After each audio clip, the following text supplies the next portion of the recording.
പ്രശ്നങ്ങൾ പറഞ്ഞാൽ യൂട്യൂബ് ചാനലിലേക്ക് മാന്യ പ്രേക്ഷകർക്ക് സ്വാഗതം. ഞാനിപ്പോൾ നാഷണൽ മൂന്നാം സ്ഥാനം അടിച്ചിട്ടുണ്ട്. എന്ന് വെച്ചാൽ ബ്രോൺസ് മെഡലുണ്ട്. പിന്നെ സ്റ്റേറ്റിൽ ഗോൾഡുണ്ട്. ഞാൻ ഇങ്ങനെ ഓരോരോ മത്സരത്തിലാണ് കിക്ക് ബോക്സിങ്, വുഷു, MMA, ജുജിത്സു. ഇപ്പോൾ ഇതിന് ഇത്രയും ഇറങ്ങി. ഇനിയിപ്പോൾ പ്രോയിൻ്റെ മത്സരത്തിന് ഇറങ്ങണമെന്നാണ് ആഗ്രഹം. വാരിസിന്റെ കുടുംബം എന്ന് പറയുന്നത് സാമ്പത്തികമായി വളരെ പിന്നോക്കം നിൽക്കുന്ന ഒരു കുടുംബമാണ്. അപ്പോൾ അതുകൊണ്ട് തന്നെ ഇത്തരത്തിലുള്ള ഒരു കായിക മത്സരത്തിൽ ചെലവേറിയ കായിക മത്സരങ്ങളൊക്കെ പങ്കെടുക്കാൻ ഏറെ പ്രയാസമുണ്ട് അദ്ദേഹത്തിന്. അപ്പോൾ അതുകൊണ്ട് തന്നെ അത് മനസ്സിലാക്കി മുസ്ലിം ലീഗ് പെരുമാതുറ മേഖലാ കമ്മിറ്റി നമ്മൾ അദ്ദേഹത്തിന് സ്പോൺസർഷിപ്പ് ഏറ്റെടുക്കുകയും കഴിഞ്ഞ 2-3 മത്സരങ്ങളിലൊക്കെ അദ്ദേഹത്തിന് പങ്കെടുക്കാൻ വേണ്ടിയിട്ടുള്ള സാമ്പത്തിക സഹായം ചെയ്യുകയും ചെയ്തു. കേരള സംസ്ഥാന കായിക മത്സരത്തിൽ വാരിസിന് പങ്കെടുക്കാൻ കഴിഞ്ഞു. അതിൽ ഗോൾഡ് മെഡൽ നേടാൻ കഴിഞ്ഞിട്ടുണ്ട്. അതുപോലെ തന്നെ ഇപ്പോൾ ഡിസംബറിൽ നടന്ന ജമ്മു ആൻഡ് കാശ്മീരിൽ നടന്ന നാഷണൽ ഗെയിംസിൽ ദേശീയ കായിക മത്സരത്തിൽ പങ്കെടുത്ത് ബ്രൗൺസ് നേടാനും വാരിസിന് കഴിഞ്ഞിട്ടുണ്ട്. നമ്മുടെ നാട്ടിലെ ഒരു നല്ല കഴിവുള്ള ഒരു കുട്ടിയായിട്ട് ഞങ്ങളത് മനസ്സിലാക്കുന്നുണ്ട്. വാരിസ് അങ്ങനെ മനസ്സിലാക്കിയത് കൊണ്ടാണ് ആ കുട്ടിയെ ഞങ്ങൾ സഹായിക്കാൻ വേണ്ടിയിട്ട് മുസ്ലിം ലീഗ് പെരുമാതുറ മേഖലാ കമ്മിറ്റി തീരുമാനമെടുത്തത്. 10ാം ക്ലാസ്സിൽ പഠിക്കുമ്പോൾ സ്കൂളിൽ വെച്ച് ഇതേപോലെ ഇങ്ങനെ മാർഷൽ ആർട്സ് പഠിപ്പിക്കാനായിട്ട് കുറേ ആൾക്കാർ വന്നു. ഇങ്ങനെ പഠിക്കുന്നുണ്ടോയെന്ന് ഇങ്ങനെ ചോദിച്ച് കുറേ ഇതൊക്കെ വന്നപ്പോൾ PT സാറ് പറഞ്ഞ് എല്ലാവരും പേര് കൊടുക്കാൻ വേണ്ടി പറഞ്ഞു. അങ്ങനെ ഞാൻ ജസ്റ്റ് ഇങ്ങനെ ക്ലാസ് കട്ട് ചെയ്യാനായിട്ട് ഇങ്ങനെ പേര് കൊടുത്ത്, എന്നിട്ട് പ്രാക്ടീസ് 4 ദിവസം പ്രാക്ടീസേ ചെയ്തോളൂ. എന്നിട്ട് അവർ പറഞ്ഞു ഇങ്ങനെ കോമ്പറ്റീഷന് കൊണ്ടപ്പോൾ ഇറക്കുമെന്നൊക്കെ പറഞ്ഞു. അപ്പോൾ ജസ്റ്റ് ഒന്ന് ചുമ്മാ ഇറങ്ങിയതാണ്. അപ്പോൾ അതിലിറങ്ങിയപ്പോൾ തന്നെ ഫസ്റ്റ് തന്നെ ഗോൾഡ് മെഡൽ അടിക്കാൻ പറ്റി. അപ്പോൾ പിന്നെ PT സാറ് പറഞ്ഞു നിനക്ക് ഇതിലൊരു കഴിവുണ്ട്, അതുകൊണ്ട് നീ ഇത് തന്നെ മുന്നോട്ട് കൊണ്ടുപോകുമെന്ന് പറഞ്ഞു. പിന്നെ എന്നെ ഫുട്ബോൾ ടീമിലായിരുന്നു എനിക്കിഷ്ടം. അപ്പോൾ അതിൽ നിന്നൊക്കെ മാറ്റി എൻ്റെ PT സാറാണെങ്കിൽ എന്നെ ഇതിലോട്ടാക്കി. അങ്ങനെയാണ് ഇതിലോട്ട് കയറാൻ കാരണം. PT സാറിൻ്റെ പേര് സരിൻ എന്നാണ്. ഇപ്പോൾ ഞാനിപ്പോൾ നാഷണൽ 3ാം സ്ഥാനം അടിച്ചിട്ടുണ്ട്. എന്ന് വെച്ചാൽ ബ്രോൺസ് മെഡലുണ്ട്. പിന്നെ സ്റ്റേറ്റിൽ ഗോൾഡുണ്ട്. ഞാൻ ഇങ്ങനെ ഓരോരോ മത്സരത്തിലാണ് കിക്ക് ബോക്സിങ്, വുഷു, MMA, ജുജിത്സു. ഇപ്പോൾ ഇതിന് ഇത്രയും ഇറങ്ങി. ഇനിയിപ്പോൾ പ്രോയിൻ്റെ മത്സരത്തിന് ഇറങ്ങണമെന്നാണ് ആഗ്രഹം. എല്ലാം ഒരു എക്സ്പീരിയൻസ് ആയിട്ട് എടുക്കണം. നമ്മളിപ്പോൾ ഫസ്റ്റിൽ തന്നെ പോയിട്ട് ഇപ്പം മെഡൽ അടിക്കാനൊന്നും പറ്റില്ല. അപ്പം കളിച്ച് ഇങ്ങനെ ഇതായിട്ട് വരുമ്പോൾ മാത്രമേ മെഡൽ അടിക്കാനായിട്ട് പറ്റൂ. അപ്പോൾ ഞാൻ പോയതിൽ ഒരു നല്ല എക്സ്പീരിയൻസ് ആയിരുന്നു. എന്നെ കൊണ്ട് നല്ലോണം കളിക്കാൻ പറ്റുമെന്നും ഒരു വിശ്വാസം. അപ്പോൾ ഞാൻ ഇതിങ്ങനെ കൊണ്ടുപോകണ ഇതിൽ തന്നെ ഒരു നല്ലൊരു ഇതാവണമെന്നാണ് എൻ്റെ ഒരു ആഗ്രഹം. വീട്ടുകാർക്ക് അധികം സാമ്പത്തിക ഇത് കാരണം പ്രശ്നങ്ങളായതുകൊണ്ട് അധികം എന്നെ സഹായിക്കാനൊന്നും പറ്റില്ല. പിന്നെ വാപ്പ മത്സ്യത്തൊഴിലാളി ആയതുകൊണ്ടും പിന്നെ ഉമ്മാക്ക് വേറെ ജോലിയൊന്നും ഇല്ലാത്തതുകൊണ്ടും അവരെ കൊണ്ട് അധികം ഇങ്ങനെ സഹായിക്കാനൊന്നും പറ്റില്ല. അതുകൊണ്ട് ഞാനാണെങ്കിൽ എന്നെ ഇപ്പോൾ സഹായിക്കുന്നതെന്ന് പറയുമ്പോൾ മുസ്ലിം ലീഗിൽ പ്രവർത്തിക്കുന്ന ഫസ്ലിക്കായും അവരുടെ സംഘാടകരൊക്കെയാണ് എന്നെ ഇപ്പോൾ സപ്പോർട്ട് ചെയ്യുകയും എനിക്ക് ഓരോ സ്പോൺസർഷിപ്പ് എല്ലാം തരികയൊക്കെ ചെയ്യുന്നത് അവരാണ്. പിന്നെയെന്ന് പറയുമ്പോൾ പിന്നെ നമ്മൾ വാർഡ് മെമ്പറായ നസിയാമി, പിന്നെ എൻ്റെ അയൽവക്കത്തുള്ള നിസിയ ബീഗം, പിന്നെ സാജി സാർ, ഇവർ ഇത്രയും പേരാണ് എന്നെ ഇതുവരെയും സപ്പോർട്ട് ചെയ്തിട്ടുള്ളത്. പിന്നെ ഇവരുടെ ബാക്കി എല്ലാവരുടെയും സപ്പോർട്ടും പിന്നെ എൻ്റെ കോച്ച് അങ്ങനെ കുറേ പേരുടെയൊക്കെ സപ്പോർട്ട് കൊണ്ടാണ് ഇപ്പോൾ ഇതുവരെയൊക്കെ എത്തിയത്. അടുത്ത മാസം ഒരു പ്രോയുടെ മത്സരം വരുന്നുണ്ട്.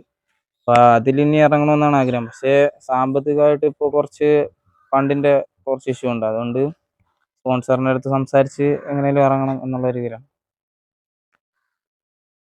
മാത്രവുമല്ല, നമ്മൾ പെരുമാതുറയിലെ FC കളിച്ചുകൊണ്ടിരിക്കുന്ന മുഹമ്മദ് റാസിഖ് എന്ന് പറയുന്ന ഒരു കുട്ടി ഇതുപോലെ കഴിവുള്ള ഒരാളാണ്.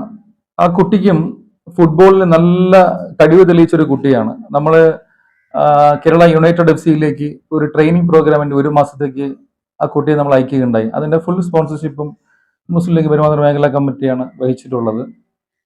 അതുപോലെ തന്നെ അതിന് സമാനമായ പല കുട്ടികളും കഴിവുള്ള ആളുകളും നമ്മുടെ നാട്ടിൽ ഉണ്ട്. അവരെയൊക്കെ സഹായിക്കുക എന്നുള്ളത് ഒരു അപ്രായോഗികമായ ഒരു കാര്യമാണ്.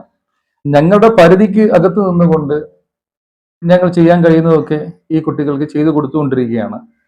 ഞങ്ങൾ മറ്റ് ജീവകാരുണ്യ മേഖലകളിലൊക്കെ ശ്രദ്ധിച്ച് പോകുന്ന ഒരു രാഷ്ട്രീയ പാർട്ടിയാണ്. നമ്മൾ ഈ മേഖലയിൽ കൈവെക്കുമ്പോൾ ഞങ്ങൾക്ക് ഒരുപാട് പരിമിതികളുണ്ട്. അപ്പോൾ ആ പരിമിതിക്കുള്ളിൽ നിന്നുകൊണ്ട് ചെയ്യാൻ കഴിയുന്നതൊക്കെ ആ കുട്ടികൾക്ക് ഞങ്ങൾ ചെയ്തു കൊടുത്തിട്ടുണ്ട്. ഇനിയും ചെയ്യുമെന്ന് ഞങ്ങൾ വാക്ക് കൊടുത്തിട്ടുണ്ട്. അതനുസരിച്ച് ഞങ്ങൾ ചെയ്തു കൊടുത്തുകൊണ്ടിരിക്കുകയാണ്. തീർച്ചയായും ഈ നമ്മുടെ നാട്ടില് ഒരുപാട് ജീവകാരുണ്യ ക്ഷേമ പ്രവർത്തനങ്ങളൊക്കെ മുസ്ലിം ലീഗ് ചെയ്യുന്നുണ്ട്. അതോടൊപ്പം തന്നെ ഇവിടെ ചില സാംസ്കാരിക സംഘടനകളൊക്കെ ചെയ്യുന്നുണ്ട്. ഈ ചെയ്യുന്ന സംഘടനകളൊക്കെ തന്നെയും ശരിയായ അർഹതയുള്ള ആളുകളിലേക്ക് ഈ ചെയ്യുന്ന കാര്യങ്ങൾ എത്തുന്നില്ല എന്നുള്ള ഒരു പൊതുവായ ആക്ഷേപമുണ്ട്. ആ അർഹതയുള്ള ആളുകളെ പരിശോധിച്ച് എത്തിക്കുന്നതിൽ പോരായ്മകളുണ്ട് എന്നാണ് ഞാൻ മനസ്സിലാക്കുന്നത്. മാത്രവുമല്ല, ഈ സാമൂഹിക സാംസ്കാരിക സംഘടനകളും ഇവരൊക്കെ ചെയ്യേണ്ട ഒരു കാര്യം, ശ്രദ്ധിക്കേണ്ട ഒരു മേഖലയാണ് നമ്മുടെ നാട്ടിലെ കലാകായിക സാംസ്കാരിക രംഗത്ത് നിൽക്കുന്ന ഇങ്ങനെയുള്ള കുട്ടികളെ. ചരിത്രത്തിൽ ആദ്യമായിട്ടാണ് ഒരു ദേശീയ കായിക മത്സരത്തിൽ മാടൻവിളയിൽ നിന്നും പെരുമാതുറ മേഖലയിൽ നിന്നും ഒരു കുട്ടിക്ക് പങ്കെടുക്കാൻ കഴിയുക എന്നത് അതൊരു ചരിത്ര നേട്ടം തന്നെയാണ് ഈ നാടിനെ സംബന്ധിച്ചിടത്തോളം. അപ്പൊ അങ്ങനെയുള്ള കാര്യങ്ങളിലൊക്കെ ഈ സാംസ്കാരിക സംഘടനകളൊക്കെ ഇവിടെ പ്രവാസികളായ ആളുകൾ, ഈ നാട്ടിൽ നിന്ന് മാറി താമസിക്കുന്ന പ്രവാസികൾ ആളുകളുടെ ഒരു കൂട്ടായ്മയുണ്ട്. അതുപോലെ വിവിധങ്ങളായ സാമ്പത്തികമായ ഭദ്രതയുള്ള നല്ല സംഘടനകൾ ഈ നാട്ടിൽ പ്രവർത്തിക്കുന്നുണ്ട്. അവരൊക്കെ ഈ മേഖലയിൽ കൂടി ശ്രദ്ധിക്കണമെന്നാണ് എനിക്ക് ഈ അവസരത്തിൽ പറയാനുള്ളത്. അങ്ങനെ ശ്രദ്ധിക്കുകയാണെന്നുണ്ടെങ്കിൽ വളർന്നു വരുന്ന യുവാക്കളിൽ ലഹരിക്ക് അടിമപ്പെട്ടു പോകുന്ന ഒരു പ്രവണത മാറ്റിയെടുക്കാൻ കഴിയും. നമ്മുടെ കുട്ടികളെ കായികമായി കലാകായിക രംഗത്തൊക്കെ നമുക്ക് പ്രോത്സാഹിപ്പിക്കാൻ കഴിഞ്ഞാൽ, അവർ മറ്റൊരു തരത്തിലേക്ക് പോകുന്നത് തടയാൻ കഴിഞ്ഞാൽ, ഇന്നത്തെ വർത്തമാനകാല സാഹചര്യങ്ങളൊക്കെ നമുക്കറിയാം. കുട്ടികളൊക്കെ വഴിതെറ്റിപ്പോകുന്ന ഒരു സാഹചര്യമാണ്. ആ ഒരു അവസ്ഥയിൽ തൊട്ട് നമുക്ക് അവരെ തടഞ്ഞ് ഈ ഒരു രംഗത്തേക്ക് കൊണ്ടുവരാൻ കഴിയും. ഒത്തിരി കുട്ടികൾ ഈ പെരുമാതുറ FC-യിൽ തന്നെ ഫുട്ബോളിൽ നല്ല കഴിവ് തെളിയിച്ചിട്ടുള്ള ഒത്തിരി കുട്ടികളുണ്ട്. അതിൽ ഈ പറഞ്ഞ പോലെ ബാംഗ്ലൂരും അതുപോലെ പല മാച്ചുകളിൽ പോയി കളിച്ചിട്ടുള്ള കുട്ടികൾ, നേരത്തെ ഞാൻ പറഞ്ഞ മുഹമ്മദ് റാസിക്ക് സ്പെയിനിൽ പോകാനുള്ള ഒരു അവസരം കിട്ടിയിട്ട് പോലും സ്പോൺസർഷിപ്പ് ഇല്ല. ഏകദേശം 5-6 ലക്ഷം രൂപയോളം ചെലവ് വരുന്ന ഒരു കാര്യമായത് കൊണ്ട് തന്നെ അത് പോകാൻ സ്പോൺസർമാര് തയ്യാറല്ലാത്തത് കൊണ്ട്, കിട്ടാത്തത് കൊണ്ടും ആ കുട്ടിക്ക് പോകാൻ കഴിഞ്ഞില്ല. അതുപോലെ അവസരങ്ങൾ ഒരുപാട് വന്നിട്ടും ആ അവസരങ്ങൾക്കനുസരിച്ച് ഉള്ള സാമ്പത്തികമായ പോരായ്മയുടെ പേരിൽ ഒരുപാട് പ്രതിഭകൾ, ഒരുപാട് ആളുകൾ ഈ മേഖലയിൽ, ഈ കായിക മേഖലയിൽ മുമ്പോട്ട് വരാൻ വിഷമിക്കുന്ന ഒരവസ്ഥയാണ് പെരുമാതുറയിൽ നിലവിലുള്ളത്. പണ്ടൊക്കെ എൻ്റെ കുട്ടിക്കാലത്തൊക്കെ ഞങ്ങളുടെ ഒരു അനുഭവം എന്ന് പറയുന്നത്, ഞങ്ങൾക്ക് സ്കൂൾ വിട്ടു വന്നു കഴിഞ്ഞാൽ കളിക്കാനാണ് പോകുന്നത്, ഗ്രൗണ്ടിലേക്കാണ് പോകുന്നത്. ഫുട്ബോൾ, ക്രിക്കറ്റ് അങ്ങനെയുള്ള മാച്ചുകൾ ഏർപ്പെടുന്ന ഒരു സ്വഭാവം, ഒരു പ്രവണത ഞങ്ങൾ ഈ നാട്ടിൽ പൊതുവായിട്ടുണ്ടായിരുന്നു. ഇന്നത്തെ സാഹചര്യം എന്ന് പറയുന്നത് അങ്ങനത്തെ ഒരു അവസ്ഥയിൽ നിന്ന് അത് ചുരുക്കം ചില ആളുകളുടെ ഉത്തരവാദിത്വം എന്നുള്ള നിലയിൽ മാറിയിരിക്കുന്നു. പൊതുസമൂഹത്തിന് അല്ലെങ്കിൽ പൊതുവായി വിദ്യാർത്ഥികൾക്ക് അങ്ങനെയുള്ള ഒരു താല്പര്യം വളരെ കുറഞ്ഞിട്ടുണ്ട്. അതിന് പ്രധാനപ്പെട്ട കാരണം ഈ ഞാൻ മനസ്സിലാക്കുന്നത് പ്രധാനമായും വീടുകളിൽ നിന്നുള്ള പിന്തുണ ഇല്ല എന്നുള്ളതാണ്. വീടുകളിൽ നിന്ന് പഠിക്കാനായാലും ഈ പറഞ്ഞ പോലെ മറ്റ് കായിക സാംസ്കാരിക രംഗത്തൊക്കെ കുട്ടികളെ പ്രോത്സാഹിപ്പിക്കാനുള്ള ഒരു പിന്തുണ നമ്മുടെ നാട്ടിലെ വീടുകളിൽ നിന്നൊക്കെ വളരെ കുറവാണ്. അതൊരു കാര്യം. മറ്റൊന്ന്, അതിനുള്ള ഒരു സാഹചര്യം നമ്മുടെ നാട്ടിൽ ഇപ്പൊ ഇല്ല എന്നുള്ളതാണ്. പണ്ടൊക്കെ ഒരുപാട് ക്ലബ്ബുകളും സഹായിക്കാനുള്ള ആളുകളൊക്കെ നമ്മുടെ നാട്ടിൽ ഉണ്ടായിരുന്നു. ഇപ്പോ അങ്ങനെയുള്ള സാംസ്കാരികമായ കലാകായിക സാംസ്കാരിക രംഗത്ത് നിൽക്കുന്ന ഒരു ചിട്ടയാർന്ന ക്ലബ്ബുകളോ വായനശാലകളോ അങ്ങനെ കൂട്ടിക്കൊണ്ടുപോകുന്ന ഒരു സംവിധാനങ്ങളോ ഇല്ലാത്തതിന്റെ ഒരു അപര്യാപ്തത നമ്മുടെ നാട്ടിലുണ്ട്. അങ്ങനെ ഉള്ള ആളുകൾ, ആരെങ്കിലുമൊക്കെ ഉള്ള ആളുകളെ തന്നെ പ്രോത്സാഹിപ്പിക്കാൻ ഈ നാട്ടിലുള്ള ആളുകൾ തയ്യാറല്ല.